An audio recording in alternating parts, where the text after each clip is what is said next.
Good morning, students. Today let us start our class with the lesson The Other Side of Scientists. We think that scientists are always preoccupied with their own researches and experiments and no time to live as ordinary people like us.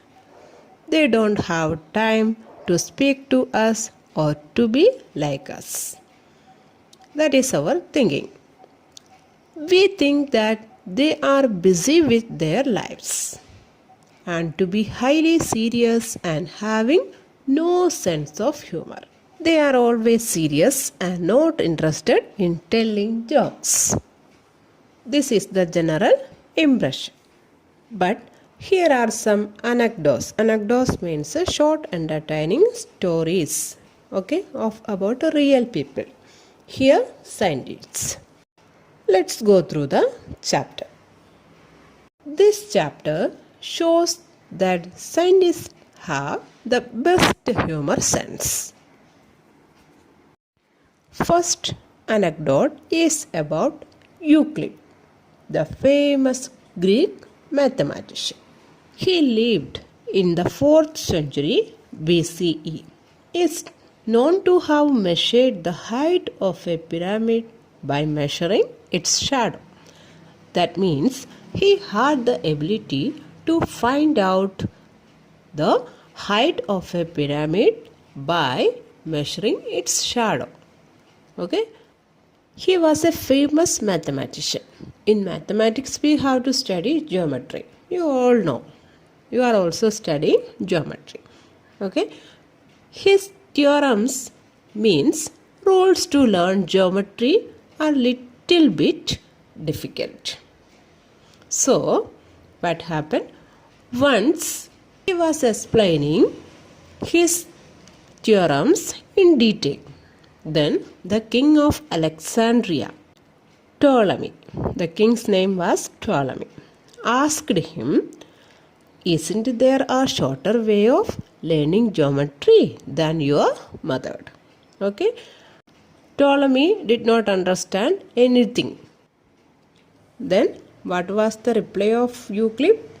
His reply was very interesting. He replied that, Sire is a respectful word. In our country, there are two kinds of roads. The hard road for the common people and the easy road for the royal family.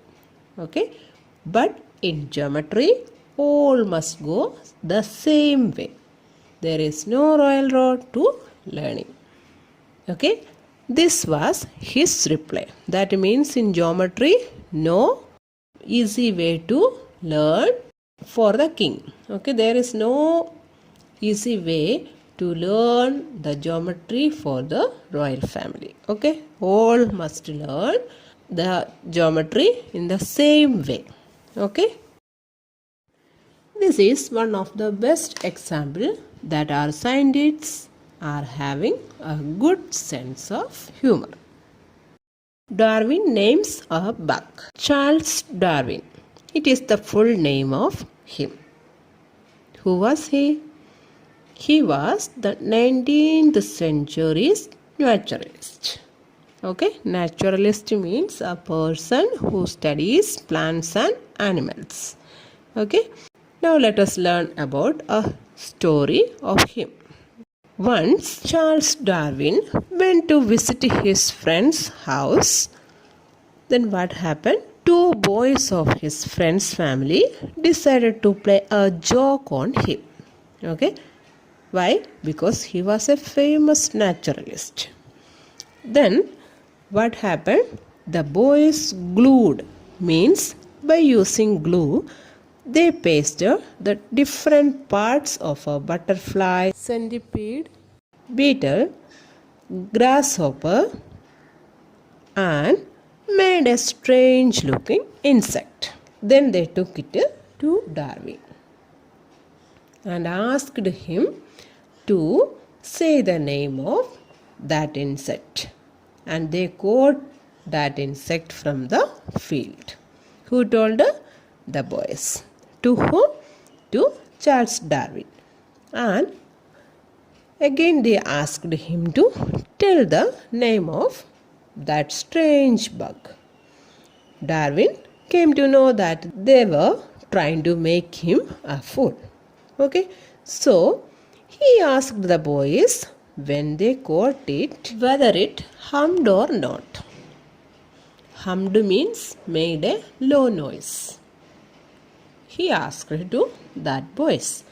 Then the boys replied that yes, it hummed, means that bug made a low noise. Then Darwin gave the name to that insect, humbug. Okay, why? Because it was humming, making low noise. But actually he made those boys fool. Why? Because he came to know that the boys were trying to make him fool. So he made them fool. Okay. This story of Darwin also shows the scientists in the past also had the humor sense. Okay, students. Hope you have understood today's class. Let's end this section here. Thank you.